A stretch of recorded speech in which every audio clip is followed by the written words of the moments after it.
क्या पिक्चर थी यार, पैसे पूरे वसूल हो गए। मुझे कुछ खास पसंद नहीं आई यार, एकदम बकवास मूवी थी। ठीक कह रहा है ये, हीरो हीरोइन तो पूरे फ्लॉप थे। तुम लड़कियों का ना स्टोरी पे तो ध्यान रहता नहीं है, सिर्फ हीरो हीरोइन देखने आते हो। मुझे तो नहीं अच्छी लगी। क्या हुआ? काफी लेट हो गया, मम्मी को क्या जवाब दूंगी? अरे तू टेंशन मत ले, मैं हूँ ना, मैं तुझे घर ड्रॉप कर दूंगा। ओके।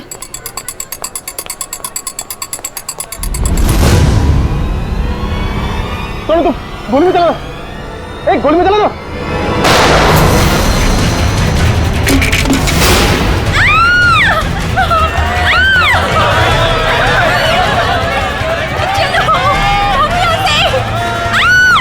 अरे गोली चलने की आवाज कहाँ से आई? जल्दी चलो। हे, कौन है वहाँ? गोली किसने चलाई? अरे वो देखो, पकड़ो उसे, पकड़ो उसे, पकड़ो।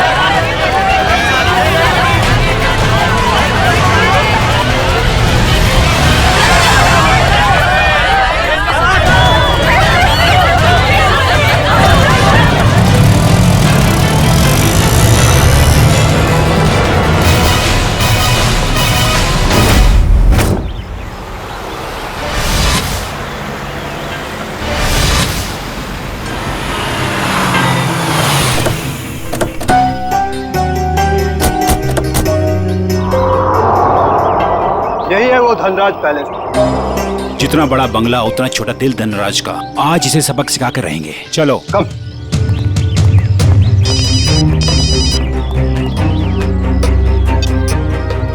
Sir, yes sir.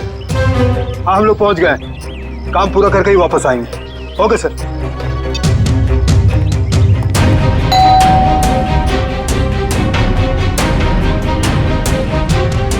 ये दरवाजा नहीं खोल रहा है, लगता है हम लोग को देख के भाग गए। तोड़ दो दरवाजा।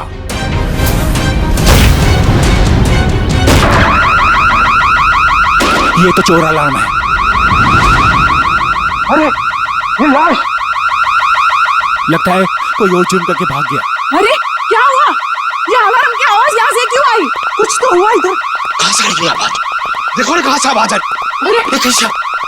देखो, अरे याद हो कौन हो गया है? अरे किसने किया ये?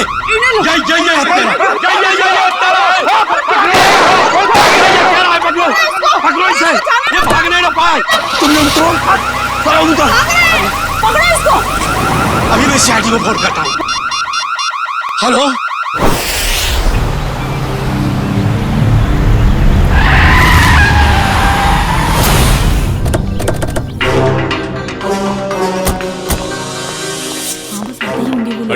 हटिए प्लीज।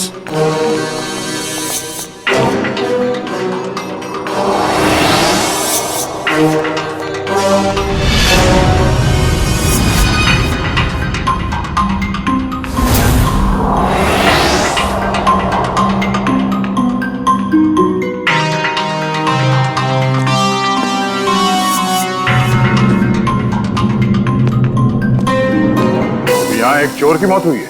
सर, मैंने तो फोन किया था आपको सर।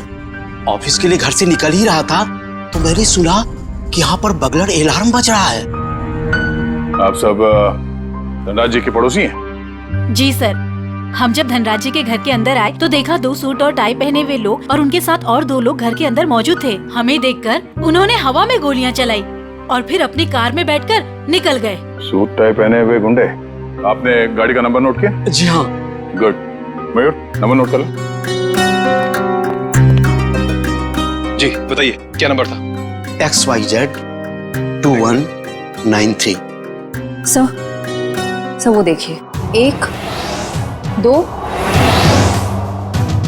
और ये 3, तीनों फ्रेम्स खाली है। लगता है चोरी यहीं से हुई है। तो मास्क निकाल। अच्छा ये बताइए, इस घर में मिस्टर धनराज के अलावा और कौन कौन रहता है? अरे ये तो धनराज जी हैं।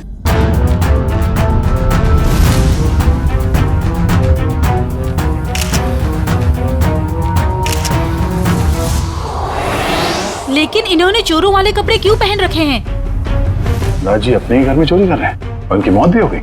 तो लगता है इन्होंने मरने से पहले गोली चलाई है। सचिन, निखिल, श्रेया, तो देखो घर में इनके परिवार वाले हैं क्या?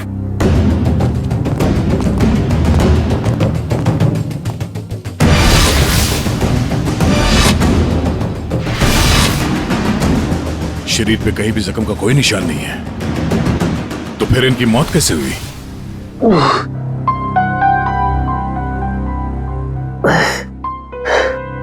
साढ़े 10।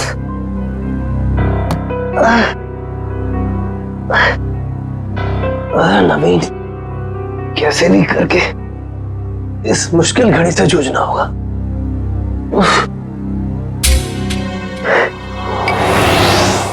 ये अभी तक यहीं पड़ी है, माँ ने देख लिया तो प्रॉब्लम हो जाएगी।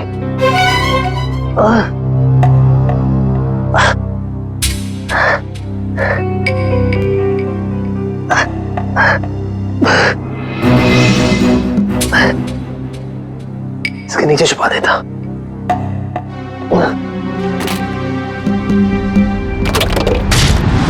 आप सब लोग जा सकते हैं, अगर जरूरत पड़ी तो फिर से बुला लेंगे।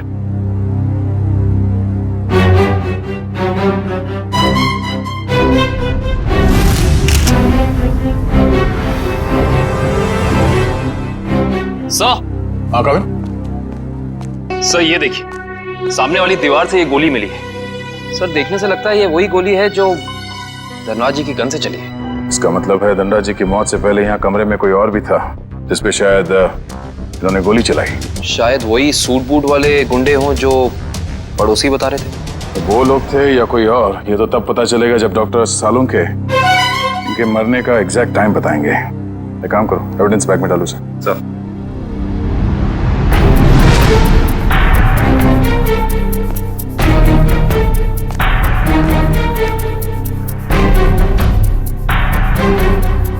मार्क पे मिट्टी लगी है। मयूर सर, तो देखना धनराज जी के जूते पे कीचड़ या मिट्टी लगा है क्या?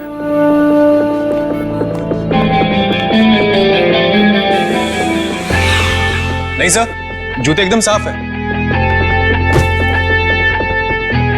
इसका मतलब है ये मिट्टी इस आदमी के जूते से आए हैं जिन पे इन्होंने गोली चलाई।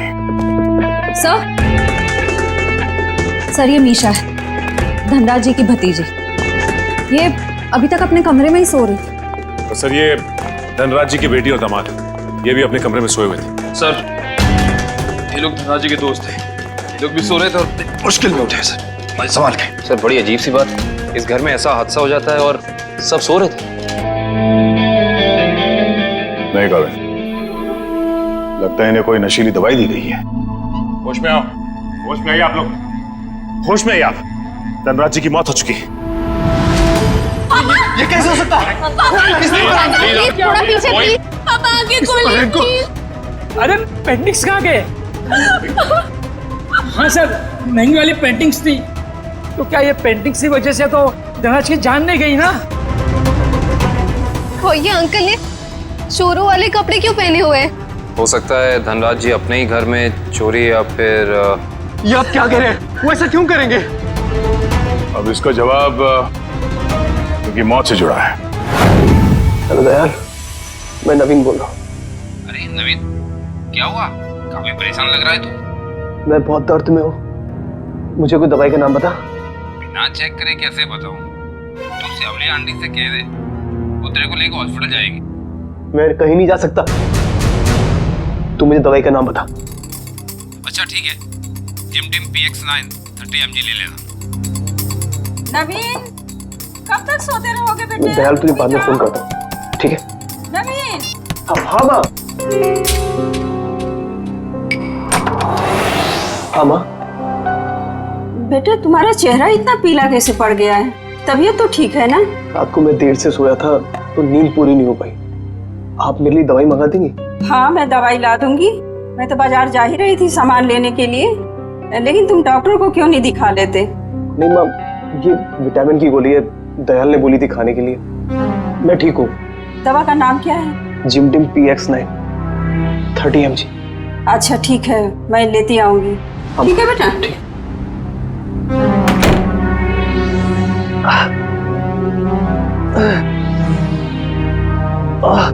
तो आप लोग इतनी गहरी नींद में सोए हुए थे कि किसी को भी गोली चलने की आवाज सुनाई नहीं दी और ना ही इस बर्गला अलार्म की आवाज सुनाई दी।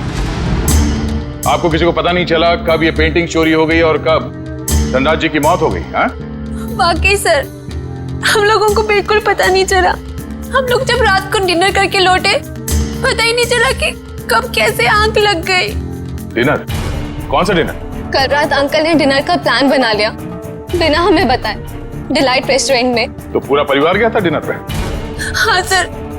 अच्छा, पिछले कुछ दिनों में धनराज जी कुछ परेशान लग रहे थे किसी बात को लेके? जी सर, जब से वो घर में पेंटिंग्स लगी थी तब से जैसे मानो उनका जीना ही दुश्वार हो गया था। क्या मतलब? शुरू से बताइए, खुल के बताइए प्लीज। 33 करोड़? तुमने पेंटिंग्स 33 करोड़ में खरीदी? इसे क्या तुम दीवारों पे सजाओगे? मुझे क्या किसी पागल कुत्ते ने काटा है जो इतनी महंगी पेंटिंग को दीवार पे सजाऊंगा? मैं इसका कुछ और ही करूंगा। क्या करोगे? तुमसे मतलब? वक्त आने पे सब कुछ पता चल जाएगा। पापा, आपको कोई धमकी दे रहा है पेंटिंग को लेकर? इतनी महंगी पेंटिंग्स चोरी हो गई तो? और आप पुलिस के पास क्यों नहीं जाते? बस इस घर में दिमाग सिर्फ तुम लोगों के पास ही नहीं है। मुझे कब क्या करना चाहिए ये मुझे किसी से जानने की कोई जरूरत नहीं है। ये आप क्या कर रहे हैं? अरे इतनी महंगी पेंटिंग्स तूने फ्रेम कर डाली? उस दिन तो कह रहा था कि ये दीवार पर टांगने के लिए नहीं है। अरे 33 करोड़ की है, सोच ले। यार ये मेरी पेंटिंग है, मैं इसे जहां चाहूं वहां टांगूंगा। सर, ये केस तो काफी पेचीदा होता जा रहा है। धनराज ने पहले पेंटिंग खरीदी और बाद में उसी पेंटिंग को चुराने की कोशिश की। और पेंटिंग चुरा ले गया कोई और, जिसपे शायद धनराज ने गोली भी चलाई थी। और सर, वो सूट बूट वाले गुंडे वो यहाँ क्यों आए थे? उनका मकसद क्या था? इस केस में जवाब कम है, सवाल बहुत ज्यादा। मगर मुझे लगता है कि ये पेंटिंग्स ही कारण है धनराज जी की मौत का। हाँ? सर, ये देखिए, ये सुई मिली है इनके शरीर से।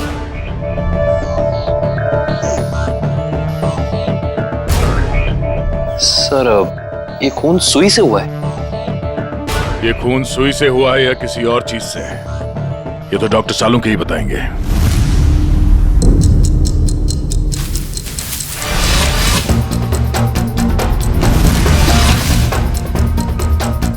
दिखने में चाहे तुम बहुत छोटे से हो, लेकिन हो बहुत घातक।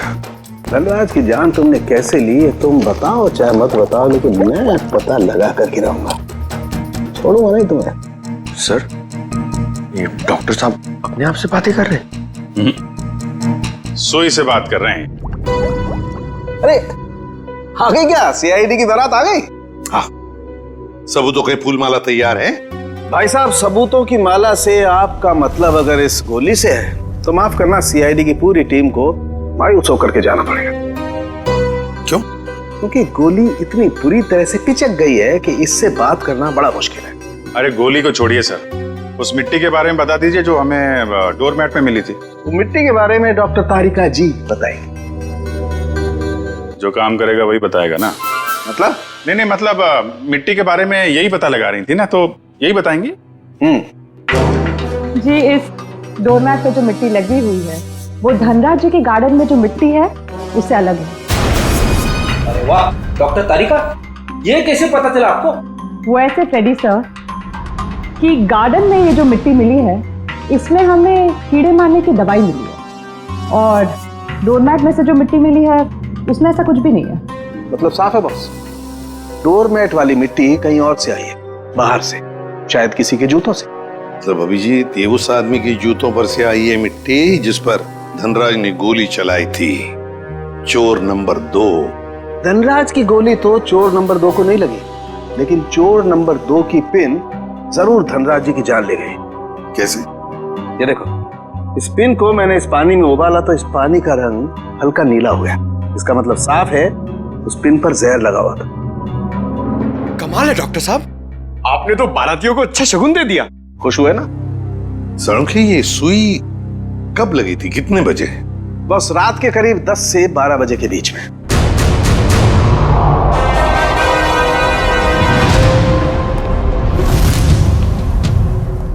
सर, वो इशिता सस्पेंड हो गई थी सर, तो उसका ज्वाइनिंग लेटर बन गया। ठीक है, कल से बुला लो उसे और उससे कहना कि आइंदा ऐसी लापरवाही नहीं चलेगी। आई एम सॉरी, हमारे एक ऑफिसर के रहते हुए ये हादसा हो गया। तुमने अपनी ड्यूटी ठीक से नहीं की इशिता, तुम्हें सस्पेंड किया जाता है। हाँ सर, मैंने बात की है उससे, वो कह रही थी ऐसी गलती दोबारा नहीं होगी। देख पंकज, मैं तेरा सीनियर हूँ, इसीलिए मेरी बात में तेरी बात से ज्यादा दम है, समझे? नहीं यार, ऐसा कुछ भी नहीं। अरे नहीं कैसे? क्या है? ब्यूरो है ये, क्या चल रहा है?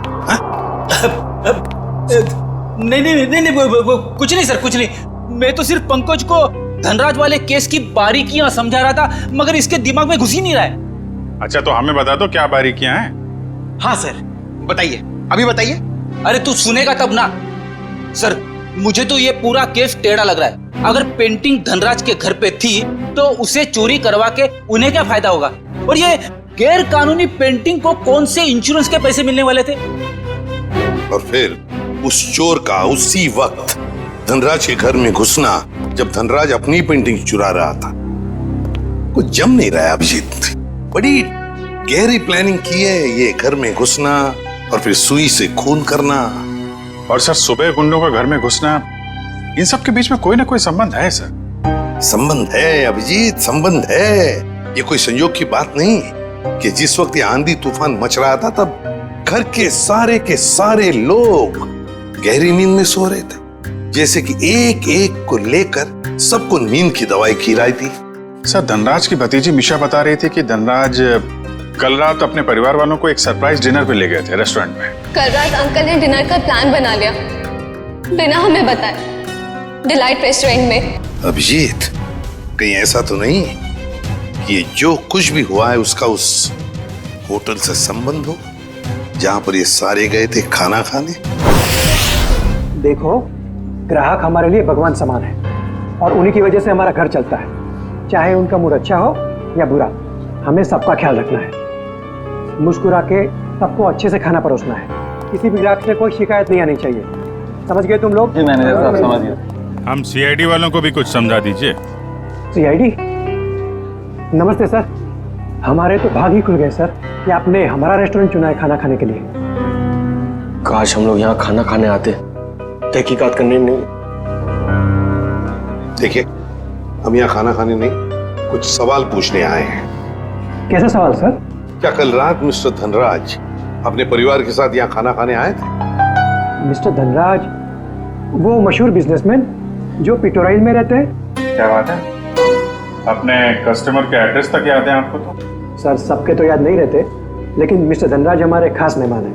वो अक्सर यहाँ आते रहते हैं, इसलिए। तो क्या कल रात वो अपने परिवार के साथ यहाँ आए थे?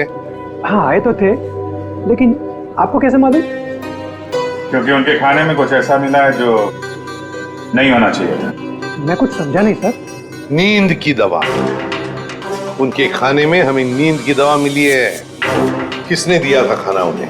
सर, वो टेबल तो रघु ने साफ किया था। नहीं साहब, मैंने नहीं। जब मैं ट्रे लेकर जा रहा था तो मैनेजर साहब ने मेरे हाथ से ट्रे खींच लिया था। इन्होंने कहा था खास मेहमान है और ये खुद खाना लेकर जाएंगे। अपने काम को बहुत सीरियसली लेते हैं आप, हैं? मैनेजर होके खाना सर्व कर रहे थे। सर, आप मुझ पर शक कर रहे हैं? जी हाँ, अब हम आप पर शक कर रहे हैं क्योंकि खाना आपने सर्व किया था, है ना? जी नहीं सर। तो फिर किसने किया? धनराज साहब खुद लेकर गए थे। क्या? सर, मैं पहली बार सुन रहा हूँ कि कोई रेस्टोरेंट में आकर भी खुद खाना लाने गया। ये बर्तन वगैरह उन्होंने ही साफ किए थे क्या? सर, मैं मजाक नहीं कर रहा हूँ। जैसे ही मैंने रघु के हाथ से ट्रे ली और उनके टेबल की ओर जा रहा था कि अचानक वॉशरूम से धनराज साहब आए और मेरे हाथ से खाने की ट्रे ले ली। कहा कि खाना वो लोग खुद परोस लेंगे। क्या इससे पहले भी कभी उन्होंने ये किया था? कभी नहीं सर। कल रात उनका बर्ताव बड़ा ही अजीब था। उन्होंने यहाँ खाना खाया भी नहीं, सिर्फ जूस पिया। अच्छा, सिर्फ जूस पिया सर, कुछ खाया नहीं, ताकि वो जागते रहे और सारा परिवार सो जाए। बिल्कुल अभिजीत, ये नींद की दवा और किसी ने नहीं मिलाई खाने में, धनराज ने ही मिलाई थी नींद की दवा।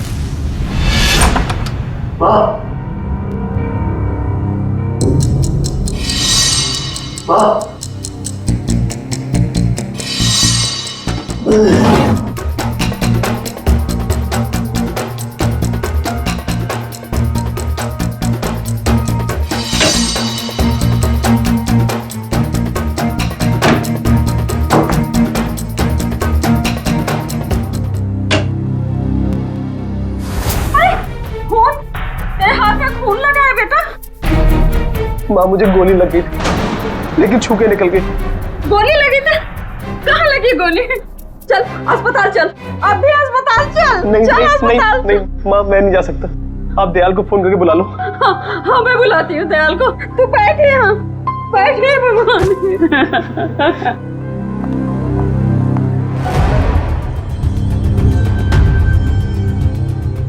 देखा सचिन, इन दोनों की स्टाइल देखी? सूट बूट वाले गुंडे। वाह सर, हम गुंडे नहीं हैं सर। चुप! गुंडे नहीं हैं सर। 17 केसेस दर्ज है तुम्हारे खिलाफ पुलिस स्टेशन में। लोगों को डराने की धमकाने की केसेस हैं। और ये गन? सर, ये गन डराने के लिए, मारने के लिए नहीं है सर। अच्छा, तो फिर गन भरी हुई क्यों थी? गोलियों के साथ क्या कंचे खेलते हो तुम लोग? सर, पीयूष तूने हमें पकड़वाया? तेरे ऊपर हमने गन भी नहीं ताड़ी थी और तूने हमें पकड़वाया? सर, यही दोनों थे जिन्होंने मामा जी के घर पे आके तोड़फोड़ की थी। अच्छा सर, इसका हम पे कॉन्फिडेंस तो देखिए, हमारे पीछे चुप रहा है। चलो, किसी को तो भरोसा हुआ हमारी वीरता और शौर्य पर। ठीक है पीयूष, तुम जा सकते हो। Thank you sir. अब भी कुछ कहना है अपनी सफाई में? हाँ सर, हम एक इंसान है सर। हाँ सर। देखो, हमें सब पता चल चुका है। तुम दोनों की गाड़ी कोल ट्रैवल्स के नाम पर रजिस्टर्ड थी और उन लोगों ने बताया कि तुम दोनों, राजेश और सुरेश, वहां ड्राइवर का काम करते हो। हाँ। सिर्फ इतना ही नहीं, ड्राइवर के काम के साथ साथ गुंडागर्दी का भी काम करते हो। क्यों? नहीं सर, प्लीज सर, हमें बार बार गुंडा मत बोलिए सर। हाँ सर, हम रिकवरी एजेंट है। जो लोग पैसा उधार लेके वापस नहीं देते, हम सिर्फ वही पैसा वसूलते हैं। Recovery agent? धनराज के घर किस लिए गए थे तुम?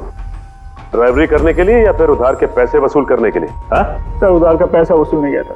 क्या? सर, ये दोनों झूठ बोल रहे हैं। धनराज एक बहुत ही अमीर आदमी था, उसे उधार लेने की क्या जरूरत पड़ेगी? सर, वो कंगाल आदमी था सर। वो जो बाहर से नजर आता था, वो बिल्कुल शोषा था, खोखला था सर। उसने 33 करोड़ उधार लिया था सर। क्या?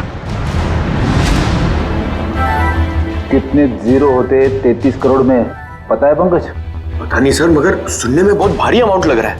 अच्छा, तो वो पैसे वसूल करने गए थे तुम? हाँ सर, पर हमें वहां लाश मिली सर और हम डर के भाग गए वहां से सर।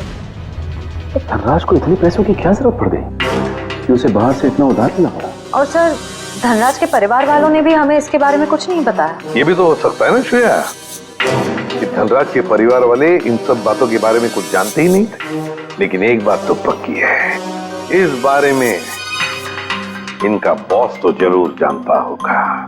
कौन है तुम्हारा बॉस? कौन है? पिनाकी सर। पिनाकी? काम करो, इस पिनाकी को, तुम्हारे बॉस को अभी के अभी फोन लगाओ और तुम उनसे वही कहोगे जो हम कहेंगे, समझे? क्यों बे निठल्लो, कहाँ गायब हो गए तुम? धनराज ने पैसे दिया, फिर उसके टपकाने की तैयारी करूं मैं? हाँ, पैसे तो मिल गए, मगर क्या? मगर बॉस, इतना सारा पैसा लाने में थोड़ा रिस्क है। क्या आप यहाँ आ सकते हैं क्या? ठीक है, मैं थोड़ी देर में पहुंचता हूँ धनराज के घर। बॉस, धनराज के घर पे नहीं, दूसरी जगह। ये आपको एड्रेस बता रहा है। 37 रायसा प्लाजा, रोगी मंचन, एसडी रोड। मैं आधे घंटे में पहुंचता हूँ वहाँ पर। बॉस, कौन सी गाड़ी से आप आ रहे हैं? पहल गाड़ी में आ रहा हूँ मैं। और कहीं के मैडॉक्स में आ रहा हूँ मैं। और हाँ, क्यों पूछ रहा है तू ये? अरे बॉस, ताकि हम आपको दूर से पहचान सके। हाँ ठीक है, रख फोन, मैं पहुंच रहा हूँ। अच्छा ये बताओ कि ये मैडॉक्स गाड़ी कौन से रंग की है? गोल्डन रंग की सर। गोल्डन रंग की मैडॉक्स गाड़ी रेडी? पंकज, इस बिनाकी के स्वागत की अच्छी तरह से तैयारी करो। एसीपी साहब ने तुझे बहुत ही सुनहरा मौका दिया है पंकज, कुछ कर दिखाने का। उन्होंने तुझे मेरे साथ भेजा है, रेडी के साथ। मतलब सोच कितना कुछ सीख सकता है तू आज मेरी बहादुरी से। अरे वो सब ठीक है, मगर बिना की कौन सी गाड़ी में आने वाला मैं भूल गया हूँ। मैं ऊपर पूछ के आता हूँ।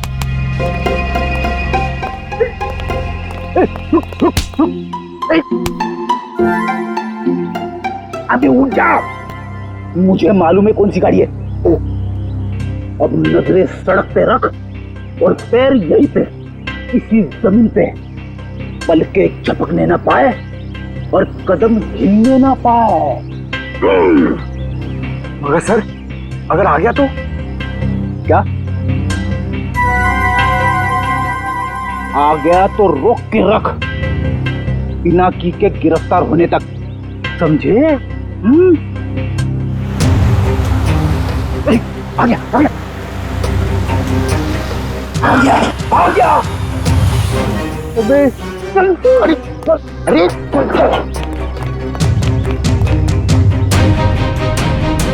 क्या करे सर, पकड़ लो उसे। अबे नहीं, जब तक मच्छी के मुंह में कांटा नहीं फंसता डोर को खींचना नहीं चाहिए। ठीक है सर, मैं मच्छी डोर और कांटा लेके आता हूं। क्या यार, कभी तो अक्लमंदी की बात किया कर। चुप। कहाँ गए दोनों?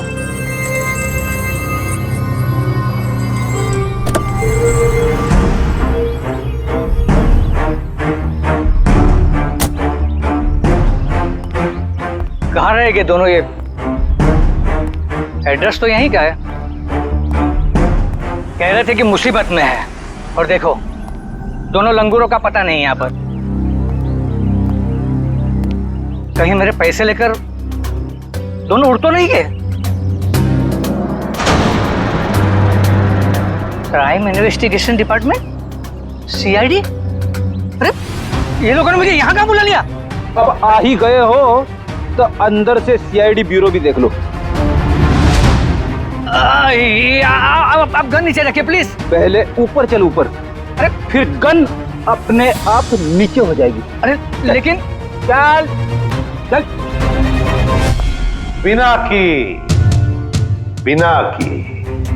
बहुत पैसा है ना तुम्हारे पास, इसलिए पैसा बांटते फिरते हो, मगर सिर्फ उन लोगों को पैसा बांटते हो जिनकी ना हिम्मत है ना हैसियत पैसा लौटाने की।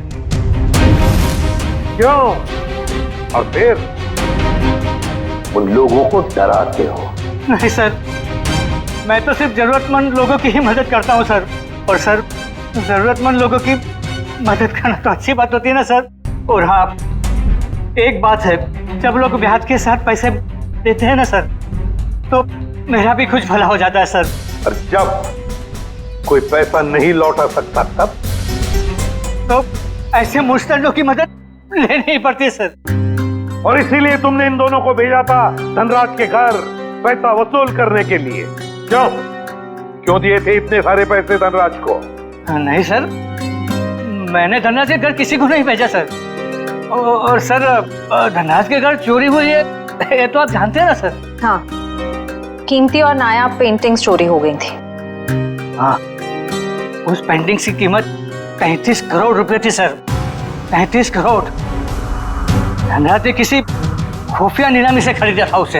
लेकिन एक बात बताऊं सर, उस वक्त उन पेंटिंग्स को खरीदने के लिए धनराज के पास ढेला भी नहीं था सर। तो इसीलिए धनराज ने तुमसे ये 33 करोड़ उधार लिए? जी हाँ, 17 करोड़ मुझसे लिए थे सर, और बाकी के 16 करोड़ किसी और से। लेकिन सर, जब पैसे लौटाने की बारी आई ना, तो उसके पेट में अचानक दर्द होने लगा सर। तो फिर तो उस दूसरे आदमी के 16 करोड़ भी नहीं लौटाए होंगे धनराज ने। कहीं उसी आदमी ने तो धनराज का खून नहीं किया? जो भी है, अगर एक बार मेरे हाथ लग जाए वो, छोड़ूंगा नहीं उसे। मैं धनराज की जान लेकर उससे मुझे भी डुबो दिया सर, बर्बाद कर दिया मुझे। अगर तुमने धनराज को नहीं मारा तो किसने मारा होगा? कौन कर सकता ये? बताओ जल्दी। पक्के से तो नहीं कहता सर, लेकिन हाँ, एक आदमी है सर। एक आदमी है जो आपके काम का हो सकता है। और वैसे भी अब मैं अकेला क्यों डूबूं? उसे भी साथ लेकर डूबूंगा मैं। जरूर डूब जाए, मगर डूबने से पहले हमें उस आदमी का नाम बताना जो हमारे काम का है। क्या नाम है उसका? नवीन नाम है उसका सर। घबरा मत बेटा, सब ठीक हो जाएगा, दयाल आता ही होगा। तूने मुझे बताया क्यों नहीं कि तुझे गोली लगी है? मैं आपको बता नहीं पाया। अब मैं क्या करूं? अब क्या होगा? अस्पताल फोन करती हूँ। मैं बेमौत मारा जाऊंगा। दयाल के अलावा किसी को कुछ पता नहीं। लगता है दयाल आ गया। नवीन। अच्छा किया दयाल तुम आ गए। अरे तुझे गोली लगी है? गोली लगी नहीं, गोली छू के निकली। सुन, मैं बच तो जाऊंगा ना? हाँ हाँ, ज्यादा खून नहीं निकला है, तुम्हारा ऑपरेशन करना पड़ेगा। ये देखिए सर, यही है वो नवीन। मीनाक्षी, तुम यहाँ? ये सब लोग कौन है? सीआईडी। सीआईडी? क्या हुआ है? मेरे बेटे को गोली लगी है सर।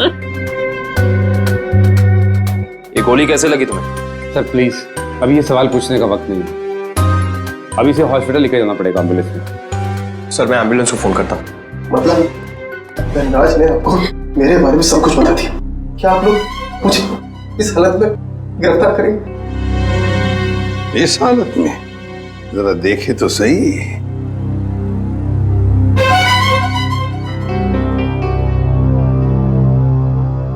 हालत इतनी बुरी नहीं है तुम्हारी, समझे? गोली छू कर निकली है और फिर धनराज की मौत हो चुकी है। वो नकाबपोश चोर कोई और नहीं, धनराज था। बड़ी जल्दी समझ में आ गया आपको सब कुछ। अब ये बताओ कि तुमने धनराज का खून क्यों किया, वो भी उस जहरीली सुई से। जहरीली सुई? कौन सी जहरीली सुई? मैंने धनराज को नहीं मारा। चुपचाप बताओ, वो पेंटिंग्स कहाँ है जो तुमने चुराई धनराज के घर से? कहाँ है वो उस कमरे पर बेड के नीचे। फ्रेडी। सर, ये नवीन ही था जिसे उन पेंटिंग्स की धनराज से भी ज्यादा जरूरत थी। वो 33 करोड़ रुपए जो लौटाने थे माफिया वालों को। देखिए, मैंने धनराज को नहीं मारा, वो सब लोग मेरे पीछे पड़े थे। सर, अब आप लोगों का काम हो गया, मैं जाऊं प्लीज? चुपचाप यहीं खड़े रहिए। क्या आपको लगता है कि मैंने धनराज को मारा? तुमने नहीं मारा धनराज को, हैं? तो फिर किसने मारा? क्या आपको लगता है कि मैंने धनराज को मारा? तुमने नहीं मारा धनराज को, हैं? तो फिर किसने मारा? तुम ही गए थे ना उधर। जब मैं वहां पे गया तो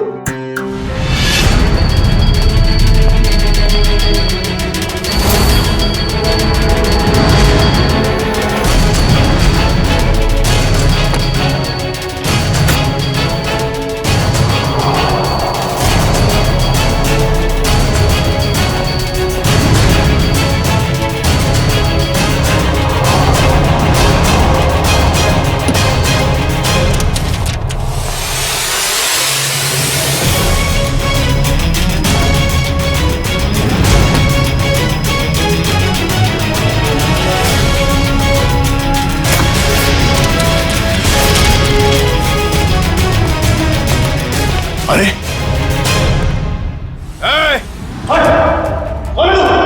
खुद चोरी करने आया है और मुझसे पूछता है कि मैं कौन हूं? भागता किधर है? रुक रुक रुक जा। अरे और जब मैं धनराज के घर से पेंटिंग लेके भागा था, उसके घर के बाहर एक कार खड़ी थी और वो मेरे पीछे लग गई और मैं बचते बचाते मॉल में घुस गया।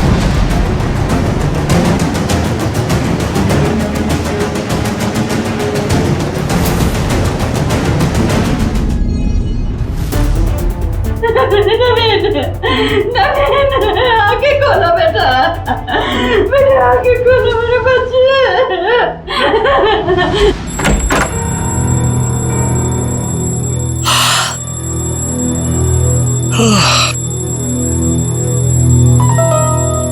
इतनी सुबह सुबह अलार्म लगाने की क्या जरूरत थी? मैंने नहीं लगाया अंकल।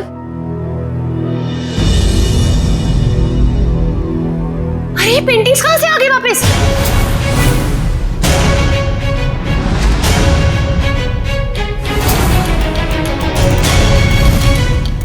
तो सीआईडी को बता दे क्या?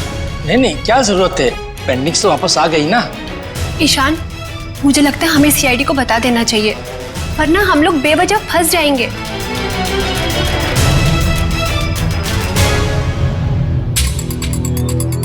सर एक बात समझ में नहीं आ रही, हमने वो पेंटिंग वापस घर में क्यों लगाई? क्योंकि मुजरिम घर का ही कोई आदमी है और उस पेंटिंग को घर में वापस लगा दे, वो कोई ना कोई हरकत जरूर ऐसी करेगा जिससे उसके सारे पत्ते खुल जाएंगे। सर, सारे परिवार वालों के फोन टैप करने को कह दिया, अब मुजरिम हमसे बच नहीं पाएगा। गुड।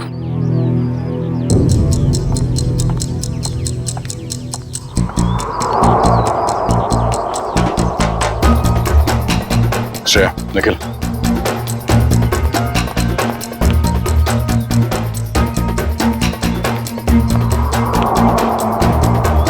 ये दोनों तो आपस में काफी खुसर फुसर कर रहे हैं। अभी तक धनराज के पैसों पे ऐश कर रहे थे, अब देखना पड़ेगा उनकी मौत के बाद इनके आगे का प्लान क्या है। सचिन, मयूर,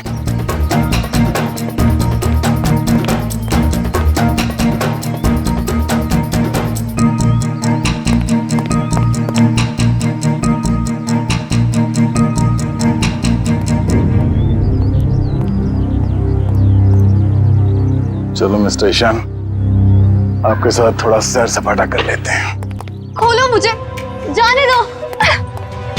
सही किया मैंने तुम्हें यहाँ पर बांध के, मुझे तुम पर मॉल की रात से ही शक था।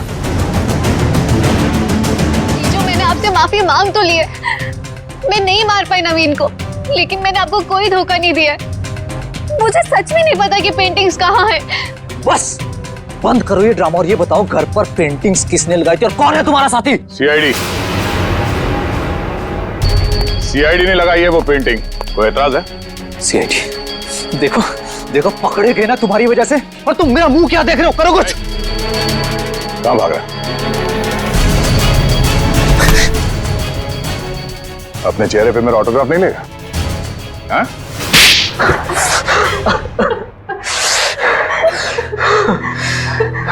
ससुर जी ने मुझसे 20 करोड़ रुपए उधार लिए थे, जिसमें से 16 करोड़ पेंटिंग्स के लिए, और ससुर जी की आर्थिक स्थिति ऐसी नहीं थी कि वो मेरे पैसे लौटा सके।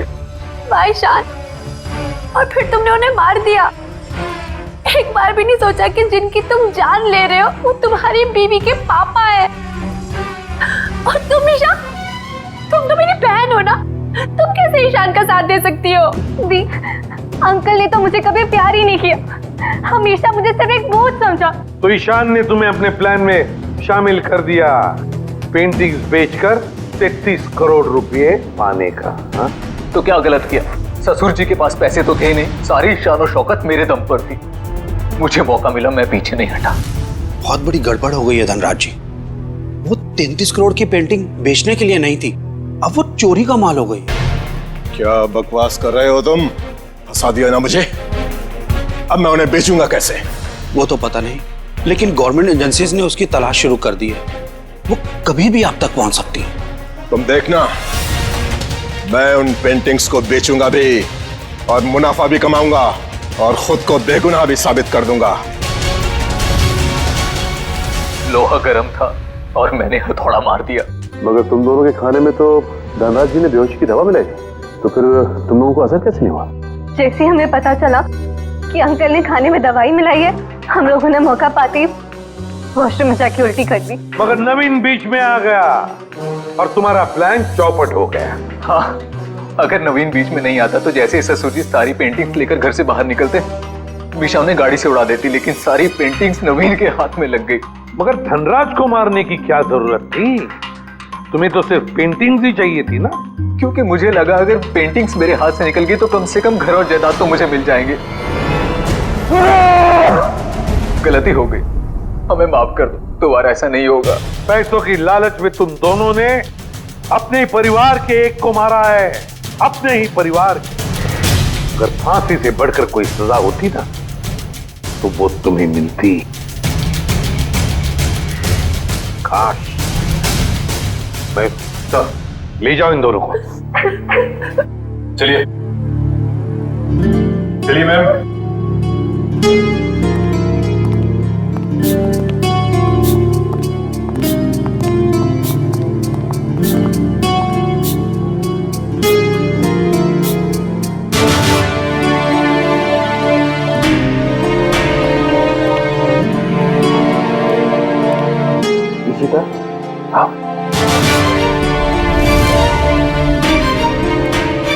ये इशिता हिचकिचा रही है आपसे मिलने में।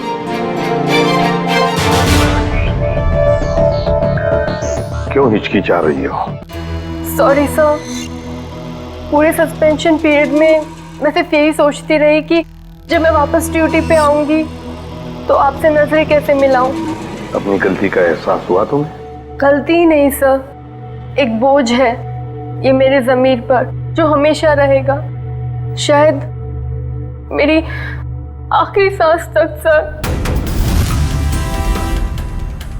तुम्हारी तो अभी अभी शुरुआत है। सीआईडी के रास्ते पर आगे चलकर तुम्हें कितने तरह के कांटों पर से गुजरना पड़ेगा पता नहीं है तुम्हें, लेकिन एक बात जरूरी है कि हर सीआईडी ऑफिसर को अपनी गलतियों का एहसास होना चाहिए, अपनी गलतियों से सीखना चाहिए और दोबारा गलती कभी दोहरानी नहीं चाहिए। समझी?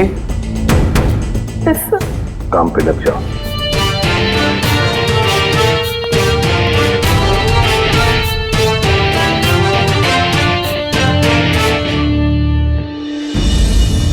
इस तरह के और भी एपिसोड देखने के लिए हमारे चैनल को सब्सक्राइब करें और बेल आइकन दबाना ना भूलें।